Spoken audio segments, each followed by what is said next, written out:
Okay, सो हम बात करेंगे रविंद्रनाथ टैगोर के पॉलिटिकल आइडियाज के बारे में। और आप लोग स्क्रीन पे गिवन इस नंबर पे कांटेक्ट करके व्हाट्सएप का ग्रुप ज्वाइन कर सकते हैं। और अगर अनअकैडमी का सब्सक्रिप्शन लेना चाहते हैं तो ये रेफरल कोड कमलवीरस यूज कर सकते हैं। रविंद्रनाथ टैगोर के बारे में बात करते हैं तो रविंद्रनाथ टैगोर का जन्म होता है 1861 में और उनकी डेथ होती है 1941 में। कैलकाटा में उनका जन्म हुआ था। ओके, और वो एक रिच फैमिली से, इलीट फैमिली से बिलोंग करते थे। इंग्लैंड जाते हैं अपने लाइफ में वो हायर स्टडीज के लिए, लेकिन आपको पता है कि वो हायर स्टडीज बिना कंप्लीट किए ही इंडिया वापस आ जाते हैं। ओके, 1901 में वो एक्सपेरिमेंटल स्कूल एक एस्टेब्लिश करते हैं शांति निकेतन में। एक्सपेरिमेंटल स्कूल इस तरीके से था ये कि यहाँ पे वो एक अलग तरीके से एक बच्चों को अलग तरीके का स्कूल था जहां अलग तरीके से उन्हें सिखाने की कोशिश की जा रही थी। ठीक है, 1913 में यानी कि 1930 में इन्हें नोबेल प्राइज मिलता है। इनकी पोइट्री की कलेक्शन गीतांजलि इनकी बुक है उनके लिए। ठीक है, उसके बाद 1921 में ये एस्टेब्लिश करते हैं विश्व भारती यूनिवर्सिटी को। ठीक है, विश्व भारती यूनिवर्सिटी। तो ये डेट्स और ये सारी चीजें आपने याद रखनी है। इनका पहला जो कंसेप्ट है वो है फ्रीडम और सेल्फ रियलाइजेशन का कंसेप्ट। ओके, तो एक चीज तो याद रखो कि जो रविंद्रनाथ टैगोर हैं वो कोई पॉलिटिकल फिलोसोफर तो नहीं है या कोई पॉलिटिशियन नहीं है, इसलिए इनके कुछ आप कह सकते हैं बहुत ज्यादा आइडियाज नहीं है कि इन्होंने स्टेट के बारे में लिखा हो या बहुत डिटेल में इन्होंने राइट्स के बारे में, डेमोक्रेसी के बारे में, डिक्टेटरशिप के बारे में लिखा हो, ऐसा नहीं है ये, क्योंकि कोई पॉलिटिकल फिलोसोफर नहीं थे। लेकिन इनके आइडियाज में आपको पता है कि हर एक कोई भी लिटरेरी या फिर कोई भी लिटरेचर से जुड़ा पर्सन है तो वो पॉलिटिक्स के बारे में कहीं ना कहीं लिखता ही है। तो उन्हीं आइडिया से बस हम ये अंदाजा लगाते हैं कि ये क्या क्या बोलते हैं ना। तो सेल्फ रियलाइजेशन और फ्रीडम के बारे में ये क्या कहते हैं? ये कहते हैं कि फ्रीडम का मतलब पॉलिटिकल इंडिपेंडेंस नहीं है। ठीक है, तो ये क्या लिखते हैं कि पॉलिटिकल इंडिपेंडेंस ही फ्रीडम नहीं है। ठीक है, कि सिर्फ आपको पॉलिटिकल इंडिपेंडेंस दे दी गई तो ये फ्रीडम है, तो कहते हैं ये गलत बात है। वो कहते हैं कि freedom is achieving perfection in life.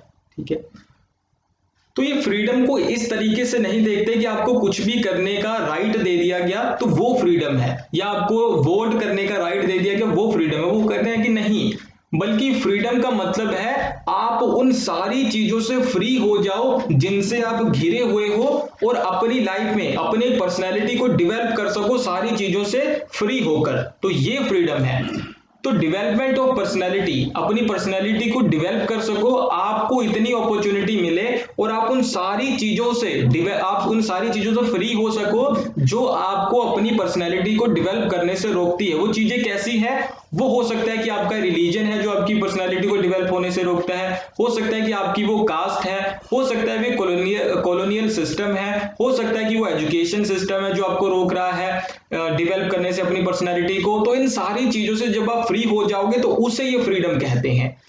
Freedom को ये लिखते हैं complete awakening and full self expression. ये फ्रीडम है, इनकी फ्रीडम की डेफिनेशन है। क्या है? कंप्लीट अवेकनिंग, पूरी तरीके से आप अवेक हो जाओ, और फुल सेल्फ एक्सप्रेशन, जब आप अपने आप को एक्सप्रेस कर सको। ये ना हो कि कोई चीज के थ्रू आप अपने आप को एक्सप्रेस कर रहे हो या कोई चीज है जो आपको रिस्ट्रिक्ट कर रही है एक्सप्रेस करने से, कि आप किसी रिलीजियस, आप किसी कास्ट या किसी दूसरी आइडियोलॉजी में फंसे हुए हो जिसकी वजह से आप एज अ ह्यूमन बीइंग अपने को एक्सप्रेस नहीं कर पा रहे हो। मान लो एज लिबरलिस्ट, एज मार्क्सिस्ट या एज कंजर्वेटिव अपने आप को एक्सप्रेस कर रहे हो, ये फ्रीडम नहीं होगी। एज अ ह्यूमन बीइंग आपको अपने आप को एक्सप्रेस करना है।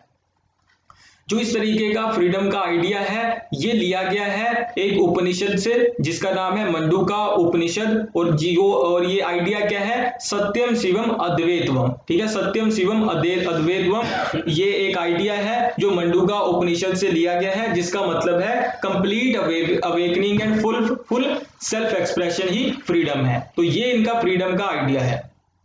अभी इनके आइडियाज समझते हैं। नेशनलिज्म के बारे में लिखते हैं ये। तो पहली बात तो यही कि नेशनलिज्म के ऊपर तो इनकी पूरी एक बुक है ना। तो नेशनलिज्म के ऊपर इनकी बुक है what is a nation, what is a nation नाम से, जो कि 1901 में पब्लिश होती है। Okay, what is a nation, तो ये इनकी बुक है। इसमें बताते हैं कि नेशनलिज्म क्या है।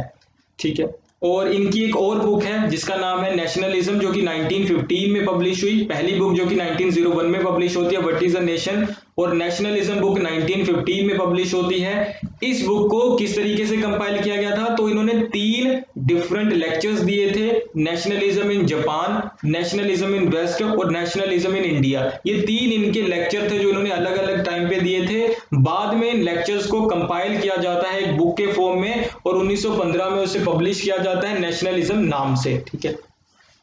इसके अलावा इनके जो नेशनलिज्म और नेशन के बारे में जो इनके आइडियाज है वो हमें मिलते हैं इनके नॉवल से। ये इन्होंने बहुत सारे नॉवल लिखे, जिसमें नॉवल है गोरा, 4 अध्याय और घर बार। तो ये 3 नॉवेल्स हैं जहां से इनके आइडियाज हमें मिलते हैं, किसके बारे में, नेशनलिज्म के बारे में। और नेशनलिज्म के बारे में जो इनके आइडियाज हैं वो इस फ्रेज पर डिपेंड करते हैं, ये बेस्ड हैं कि nation of West and spirit of West. तो इन 2 चीजों को ही अभी हम समझेंगे। तो जो इनके 2 आइडियाज हैं, पहला तो इनका आइडिया है नेशन ऑफ वेस्ट और दूसरा स्पिरिट ऑफ वेस्ट। इसके बारे में बात करते हैं। जो नेशन ऑफ वेस्ट है इसे वो क्रिटिसाइज करते हैं, ठीक है, ये उनका क्रिटिकल एक व्यू है। और स्पिरिट ऑफ वेस्ट जहां पे ये क्या करते हैं, एडमायर करते हैं वेस्ट के आइडियाज को। Nation of West, spirit of West. तो नेशन ऑफ वेस्ट में ये क्या लिखते हैं नेशनलिज्म के बारे में, तो पहली चीज तो ये कह रहे हैं कि जो नेशनलिज्म है वो कोई इंडियन कंसेप्ट नहीं है। नेशनलिज्म कोई इंडियन कंसेप्ट नहीं है या कोई एशियन कंसेप्ट नहीं है। नेशनलिज्म एक वेस्टर्न कंसेप्ट है, वेस्टर्न फिनोमिना है, ठीक है। नेशनलिज्म एक वेस्टर्न कंसेप्ट है, इंडिया में जो इंप्लाई नहीं करता है। वो कहते हैं कि अभी वेस्ट में नेशनलिज्म पैदा क्यों हुआ या नेशन पैदा क्यों हुआ, इस चीज के बारे में वो हमें बता रहे हैं। तो देखिए, तो वेस्ट में हो क्या रहा था, तो 17th 18th सेंचुरी के आसपास जो नेशनलिज्म पैदा होता है, ये कहते हैं कि ये पैदा क्यों हुआ या नेशन पैदा क्यों हुआ वेस्ट में, ये हमें बता रहे हैं।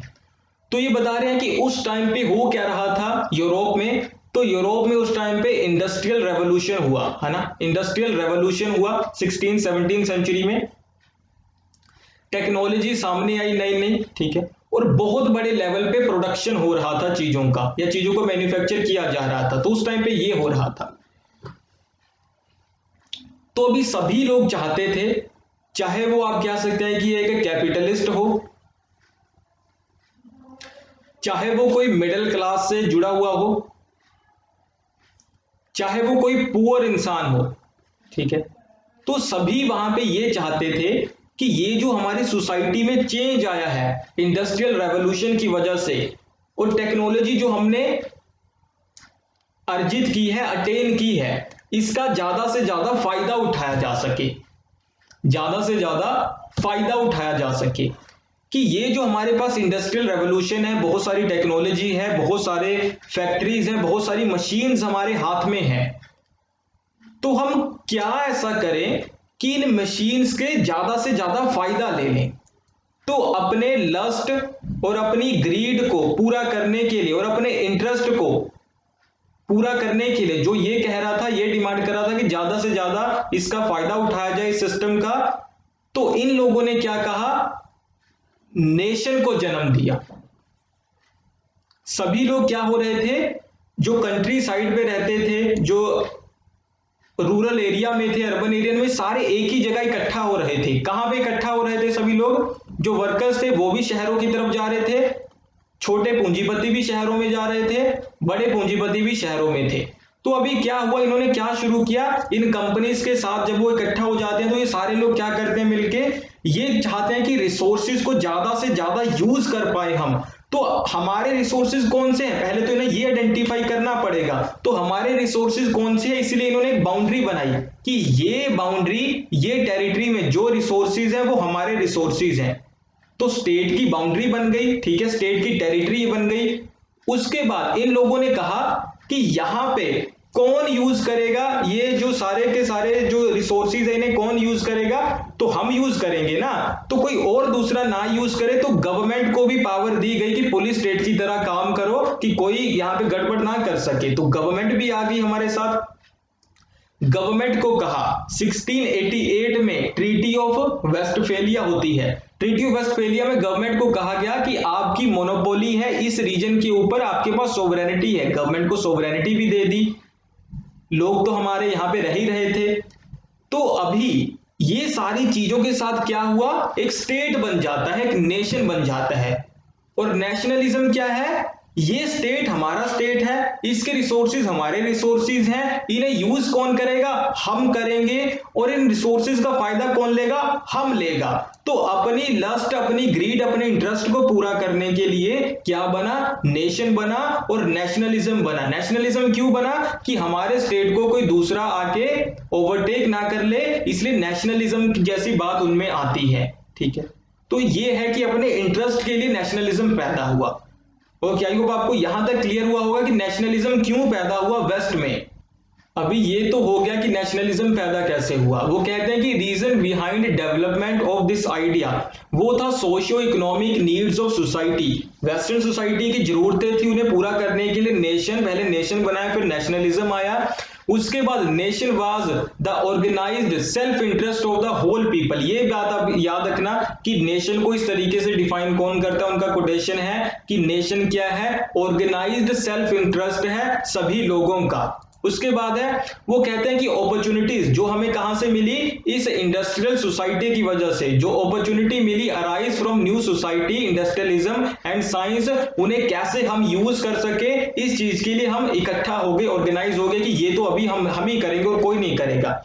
To get benefit from these conditions, इन कंडीशन से बेनिफिट लेने के लिए लोगों ने क्या किया, एक दूसरे के साथ आते हैं और एक नेशन को डेवलप करते हैं। रूरल एरिया से फैक्ट्रीज की तरफ आते हैं। इंडस्ट्रियल रेवोल्यूशन रीजन था नेशनलिज्म की तरफ पीछे। ठीक है, तो अभी दो चीजें लिखने वाली है। पहली बात तो ये कि नेशन क्या है, ऑर्गेनाइज्ड सेल्फ इंटरेस्ट है सभी लोगों का, एक चीज। दूसरा क्या है कि जो नेशनलिज्म क्यों बना, इंडस्ट्रियल रेवोल्यूशन की वजह से नेशनलिज्म पैदा हुआ। उसके बाद है कि जो नेशन है, वो कहते हैं कि इसके बाद क्या होता है, नेशनलिज्म की वजह से ही क्या होता है, वॉर होता है। ये क्यों होता है वो हमें समझाएंगे। वो कहते हैं कि नेशन क्या है, एक ग्रुप ऑफ पीपल है जो कि ऑर्गेनाइज हुआ है अपने बेनिफिट के लिए। वो कहते हैं कि जो सोशल रिलेशनशिप्स है, ये बहुत समझने वाली एक बात है यहाँ पे। वो कहते हैं कि जो सोशल रिलेशनशिप्स है वो इंस्ट्रूमेंटल है। अभी इसे हमें समझना पड़ेगा कि वो क्या कह रहे हैं। वो हमें बता रहे हैं कि जो एक इंडस्ट्रियल सोसाइटी है वहां पे लोग क्यों इकट्ठा हुए हैं, लोग अपने आप को ये क्यों कह रहे हैं कि हम इस देश के हैं, हम इस नेशन के हैं, हम में हम जैसी एक भावना है। जो एक हम जैसी भावना है, एक वी फीलिंग है, वो सारी क्यों है। जैसे हम बात करते हैं ना कि हम इंडियंस हैं, सारे इंडियंस भाई भाई हैं, ऐसे करके जो वो फीलिंग है भाई भाई वाली, वो फीलिंग क्यों है। वो कह रहे हैं कि वो फीलिंग और कुछ भी नहीं, इंस्ट्रूमेंटल है। इंस्ट्रूमेंटल का क्या मतलब, वो फीलिंग इंस्ट्रूमेंटल है कि उस फीलिंग को, उस ऑर्गेनाइजेशन को एज अ इंटरेस्ट हर एक इंसान यूज करता है, एज अ टूल हर एक इंसान यूज करता है अपने इंटरेस्ट को फुलफिल करने के लिए, जो क्या है उसका बेनिफिट। ठीक है, जो नेशन है, जो नेशनलिज्म है, जो वी फीलिंग है, इसे एज अ इंस्ट्रूमेंट यूज करता है हर एक इंसान अपनी ग्रीड पूरी करने के लिए, एज अ इंस्ट्रूमेंट। इसीलिए ये क्या है, इंस्ट्रूमेंट है, ये इंस्ट्रूमेंटल है, ये रिलेशनशिप्स। आप कहते हैं कि हमारे प्राइम मिनिस्टर, हमारे चीफ मिनिस्टर, ऐसे करके जो वो हमारे वाली फीलिंग है, आप एज अ इंस्ट्रूमेंट उसे यूज करते हो अपने इंटरेस्ट को फुलफिल करने के लिए, ये वो कह रहे हैं। अभी आगे क्या है, ये इंस्ट्रूमेंट आगे कैसे काम करेगा, तो अभी ये बता रहे हैं कि नेगेटिव इफेक्ट क्या है नेशनलिज्म के। तो हमने नेशन को क्यों बनाया, अपने इंटरेस्ट पूरे करने के लिए। ठीक है, हमारे इंटरेस्ट पूरे हो रहे हैं। हमने ये एक टेरिटरी क्यों बनाई थी कि इस टेरिटरी के सारे रिसोर्सेज हम ही यूज करेंगे। तो एक दिन क्या होता है कि जो सब ये सारे जो हम, आप कह सकते हैं कि टेरिटरी के रिसोर्सेज है उसे हम एक्सप्लॉइट कर लेते हैं, यूज कर लेते हैं। तो जब इस टेरिटरी के सारे रिसोर्सेज यूज कर लिए गए, तो अभी इस टेरिटरी का क्या फायदा, तो इस टेरिटरी का अब क्या फायदा।